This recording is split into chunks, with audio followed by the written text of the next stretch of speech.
தமிழகத்தில் இருக்கக்கூடிய அனைத்து வாக்காளர்களும் தங்களுடைய பெயர்களை புதிதாக பதிவு செய்வது போன்றுதான். எஸ்ஐஆர் என்பது திருத்தன்னு பேர் வச்சிருக்கிறாங்களே தவிர இது திருத்தம் கிடையாது.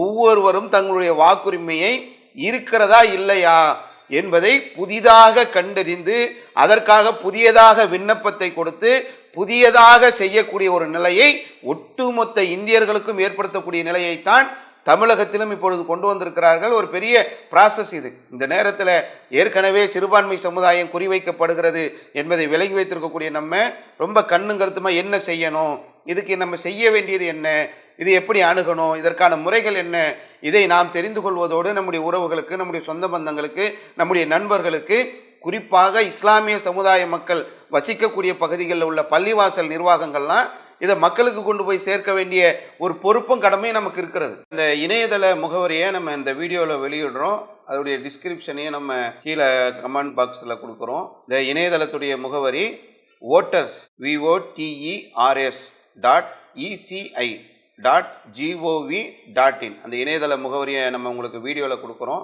இதுதான் அந்த இணையதளம். இதில் நீங்கள் பார்த்தீங்கன்னு சொன்னால் செலக்ட் ஸ்டேட்டுன்னு இருக்குது. இதில் போய்ட்டு நீங்கள் தமிழ்நாடை தேர்ந்தெடுத்தீர்கள் என்று சொன்னால் தமிழ்நாட்டுடைய எல்லாமே வந்துடுது. Search by name, search by EPIC number. இதில் போனோம்னு சொன்னாக்கா நம்முடைய பேர், எந்த அசம்பிளி ஏரியான்றது எல்லாம் நம்ம செலக்ட் பண்ணி அதை போட்டோம் என்று சொன்னால் கீழே வந்து அந்த வெரிஃபிகேஷன் கோடு கொடுத்துருப்பாங்க. போட்டு சப்மிட் பண்ணால் அந்த பேர் வரும். ஆனால் இதில் வெறும் பேரை மட்டும் வைத்து ஒன்றும் செய்ய இயலாது. இப்போ இருக்கக்கூடிய சூழ்நிலையில் இந்த எபிக் நம்பரை வந்து நம்ம போட்டு தேடணும் என்று சொன்னால் அந்த நம்பரை போட்டு சப்மிட் கொடுக்கும்போது ஒவ்வொருவருடைய எபிக் நம்பர் அதில் வரும். இந்த எபிக் நம்பர் தான் இப்போ ரொம்ப முக்கியமானது. அதை வந்து வரக்கூடிய அந்த அதிகாரிகள் இடத்துல நம்ம கொடுத்தோம் என்று சொன்னால் அவங்க நம்ம அந்த எபிக் நம்பரை நமக்கு இல்லைனாலும் நம்முடைய தந்தை, தாய், நம்முடைய நெருங்கிய உறவினர்களுடைய அந்த எபிக் நம்பரை நம்ம கொடுத்தோம் என்று சொன்னால் அதன் மூலமாக நம்முடைய வாக்குரிமையை நாம் பெறக்கூடிய ஒரு நிலை இருக்கிறத பார்க்கலாம். அதே போல் இன்னொரு இணையதளத்துடைய நிலையை தரேன். இது வந்து election.tn.gov.in/electorolls.aspx அந்த இணையதள முகவரியை நான் உங்களுக்கு கொடுத்துருக்கிறேன். இது பார்த்தீர்கள் என்று சொன்னால் முதல்ல கொடுத்தது இந்தியாவுடைய தேர்தல் ஆணையத்துடைய இணையதளம். இது தமிழ்நாட்டுடைய தேர்தல் ஆணையத்துடைய இணையதளம். இதில் நீங்கள் பார்த்தீர்கள் என்று சொன்னால் ஸ்பெஷல் சம்மரி ரிவிஷன் ஒவ்வொரு வருடமும் SSR என்று சொல்லக்கூடிய அந்த நடைமுறை தான் நடைமுறைப்படுத்தப்படும். அதைத்தான் ஒவ்வொரு முறையும் அவர்கள் செய்திருக்கிறார்கள். அதை செய்த அந்த பட்டியலெல்லாம் இதில் நமக்கு வெளியிட்டிருக்கிறாங்க. இதில் அப்படியே நீங்கள் கீழே டெட் எண்டுக்கு வந்து விட்டீர்கள் என்று சொன்னால் கீழே இதுதான் ஸ்பெஷல் இன்டென்சிவ் ரிவிஷன் 2002 இருக்கா. அதே மாதிரி ஸ்பெஷல் இன்டென்சிவ் ரிவிஷன் 2005 இந்த ரெண்டு பட்டியல்கள் தான் இப்போ நம்ம தமிழகத்தில் பார்க்க வேண்டிய முக்கியமான விஷயம். இதில் ஸ்பெஷல் இன்டென்சிவ் ரிவிஷன் 2005க்குள்ளே நீங்கள் போனீர்கள் என்று சொன்னால் இதில் உள்ள மாவட்டங்கள் சென்னை, திருவள்ளூர், காஞ்சிபுரம், தருமபுரி, சேலம், கோயம்புத்தூர், மதுரை, திருச்சிராப்பள்ளி, திருநெல்வேலி இந்த மாநகர சொல்லக்கூடிய நிலையில் உள்ள அந்த மாவட்டங்கள் மட்டுமே இதில் இடம்பெற்றிருக்கக்கூடியதை பார்க்கலாம். இது 2005. இந்த பட்டியலில் இல்லை என்று சொன்னால் நம்ம என்ன பண்ண வேண்டும் என்று சொன்னால் நம்ம 2002 பட்டியலுக்கு போயிடணும். அதில் எந்த மாவட்டங்கள் இருக்கிறதோ அவங்க 2005 அங்கே எஸ்ஐஆர் நடைபெற்று இருக்கிறது. அந்த பட்டியலில் இல்லாத 2002 பட்டியல் நீங்கள் போனீர்கள் என்று சொன்னால் இங்கே மாவட்டம் எந்த மாவட்டம் என்பதை நாம் தேர்ந்தெடுக்கின்ற போது இருக்கக்கூடிய மற்ற எல்லா மாவட்டங்களும் இருக்குது. இதில் வந்து 2002 பண்ண இடத்துல திரும்ப மீண்டும் 2005 எஸ்ஐஆர் பண்ணியிருக்கிறாங்க. நீங்கள் 2005 மாவட்ட பேர் இருந்தது என்றால் இதில் நம்ம பார்க்க தேவையில்லை. இல்லை என்று சொன்னால் இந்த மாவட்டங்களுக்குள்ளே நம்ம போகிறோம் என்று சொன்னால் நம்ம கவனிக்க வேண்டிய அதுதான் முக்கியமான ஒரு விஷயம். உதாரணத்துக்கு ராமநாதபுரம் அப்படின்றத எடுத்தோம் என்று சொன்னால் அதில் எந்த அசம்பிளி எலெக்ஷன் எந்த இடத்துல உங்களுடைய தொகுதி வருகிறது. இப்போ ராமநாதபுரம் தொகுதி இருக்குது, கடலாடி இருக்குது, முதுகலத்தூர் இருக்குது. ராமநாதபுரத்துக்குள்ளே போனோம் என்று சொன்னால் அதில் நீங்கள் எந்த இடத்துல வந்து ஓட்டு போட்டீங்க.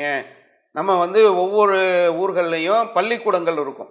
மேக்சிமம் எல்லா இடங்கள்லையும் பள்ளிக்கூடங்களில் போய் தான் நம்ம ஓட்டு போடுகிறோம். அதனுடைய பட்டியலை நீங்கள் எடுத்தீர்கள் என்று சொன்னால் இந்த இடங்களில் வந்து அந்த 3வது வார்ட் நம்பர் அண்ட் நேம் அந்த இடத்துல நம்ம போனோம் என்று சொன்னால் அந்த எந்தெந்த இடங்கள்லாம் அந்த ராமநாதபுரம் தொகுதியில் தேர்தல் நடந்தபோது எந்தெந்த பள்ளிக்கூடங்களில் நடந்ததோ அதனுடைய நிலைகள் எல்லாமே பட்டியலாக இருக்கும்.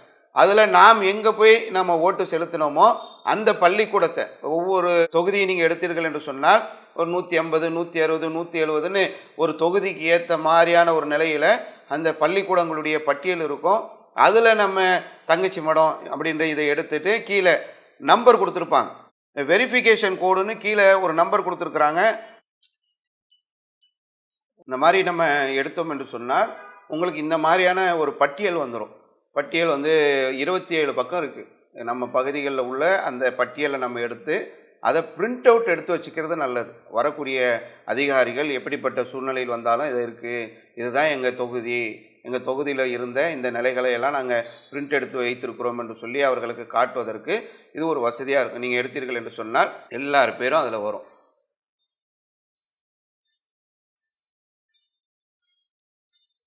பேர், அவங்களுடைய தகப்பன் பேர், கணவர் பேர், என்ன உறவு முறை என்பதை போட்டு எல்லாருக்குமே அந்த மாதிரியான ஒரு பட்டியல் வரக்கூடிய ஒரு நிலையை நம்ம பார்க்கலாம். 2005 பட்டியலில் போனோம் என்று சொன்னால் அது இருக்கக்கூடிய சில மாவட்டங்கள், அதில் திருநெல்வேலியில் எந்த assembly election, Palayamkottai assembly election, அதில் எந்த போலீஸ் ஸ்டேஷன் நேம், அது ஏதாவது ஒரு பேருக்குள்ளே நம்ம போய் பார்த்தோம் என்று சொன்னால் இத்தனை பள்ளிக்கூடங்கள் இருக்குது. எல்லா பள்ளிக்கூடங்கள்லேயும் நம்ம போய் ஓட்டு போட்டிருப்போம்.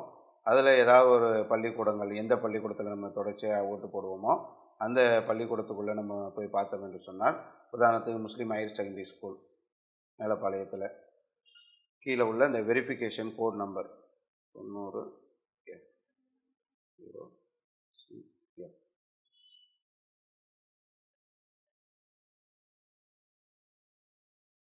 தான் இந்த மாதிரி ஒரு ஃபுல் பட்டியல் வந்துடும் நமக்கு. மேலப்பாளையம் வார்டு நம்பர் 36, பெரிய குத்துபா பள்ளிவாசல் தெரு, மேலப்பாளையம். அதில் உள்ளவர்களுடைய ஆண்கள் 255 பேர், பெண்கள் 237 பேர், மொத்தம் 492 பேருடைய பட்டியல் இதில் நமக்கு வந்துடுது. இதில் பார்த்துக்கிட்டு சொன்னால் அவங்க பேர், அவங்க கணவன் பேர், தந்தை பேருன்னு கடைசி பக்கத்தில் எபிக் நம்பரோடு வந்துடும். இந்த எபிக் நம்பர் இல்லைன்னு சொன்னால், இப்போ இதில் லொக்கையா பிவி இருக்கிறாங்க, சிந்தா ஷேக் மதார், அவருடைய எபிக் நம்பர் இருக்குது. மீரான் மைதீனுடைய தகப்பனார், அவர் தான் சிந்தா ஷேக் மதார், அவருடைய அந்த எபிக் நம்பர் தான் விடுபட்டிருக்கு. இதை வந்து நம்ம எடுக்கணும். சில இடங்களில் வந்து எபிக் நம்பர் விடுபட்டிருக்கோம். அது வந்திருக்கக்கூடிய நம்ம பிஎல்ஓ ஆஃபீஸர்கிட்ட சொல்லி அது உடனே நம்ம எடுத்து அதை சரி செய்து நம்ம அடுத்த கட்ட நடவடிக்கைகளை மேற்கொள்ளக்கூடிய ஒரு சூழல் இருக்கணும். நீங்கள் பூத் லெவல் ஆஃபீஸர் ஏதாவது உங்களுக்கு சப்போர்ட் பண்ணலைன்னு சொன்னால், நீங்கள் அங்கே நம்ம ஜமாத்தை தொடர்பு கொண்டீர்கள் என்று சொன்னால் உங்களுக்கு முறையான வழிகாட்டுதலை தருவாங்க. அங்கே பூத் லெவலில் ஏஜென்ட்டுகளாக உள்ளவர்களை அணுகி அதை சரி செய்யறதுக்கான அடுத்த கட்ட வேலைகளையும் நம்ம ஜமாத் சார்பாகவே செய்வாங்க இன்ஷா அல்லாஹ். வரக்கூடிய பிஎல்ஓ அதிகாரிகள் என்ன பண்ணுவாங்கனாக்கா, 2 காப்பி கொண்டு வருவாங்க. 2 காப்பியில் வந்து ஒன்று நம்ம கையில் கையெழுத்து வாங்கி நம்ம கையில் கொடுத்துட்டு போயிடுவாங்க. 2 காப்பி இருக்குது, ஒன்று நம்மக்கிட்ட இருக்கும், ஒன்று வரக்கூடிய அதிகாரிகள் கிட்ட இருக்கும். ஏற்கனவே பீகாரில் நடந்த அந்த தவறுகளுக்கெல்லாம் இங்கே வந்து அவங்க வந்து பரிகாரம் தேடிட்டு இருக்கிறாங்க. 2 காப்பியை போட்டு ஒன்று நம்மக்கிட்ட, ஒன்று அவங்கக்கிட்ட கொடுக்கறது. இதில் வந்து பிஎல்ஓ ஒரு 3 முறை வராரு, வந்து எல்லாமே பார்த்து தகவலையெல்லாம் திரட்டி அவர் வந்து ஒரு இணையதளத்தில் வந்து ஏற்றுவார், ஆன்லைனில் அப்ளை பண்ணுவார். அவர் வந்து நம்மளை நேரில் சந்திக்கணுன்றது தான் வந்து இப்போ அவர்களுக்கு விதிமுறையாக வைக்கப்பட்டிருக்கிறதுன்றது தான் இப்போ முக்கியமான ஒரு விஷயம். இப்போ எபிக் நம்பர் இல்லை அப்படின்னா என்ன செய்யறது? எபிக் நம்பர் இல்லைன்னா அடுத்த கட்டத்துக்கு வந்து அதிகாரிகள் வந்துடுவாங்க. வரும்போது அவங்க என்னன்னாக்கா 11 ஆவணங்களை கேட்குறாங்க. அந்த 11 ஆவணங்களில் எது நம்மக்கிட்ட இருக்கோ அதை உடனே நம்ம தயார் பண்ணி வைத்து கொள்ள வேண்டும். அது ரொம்ப முக்கியமான விஷயம். அல்லாஹு அக்பர், அல்லாஹு அக்பர்.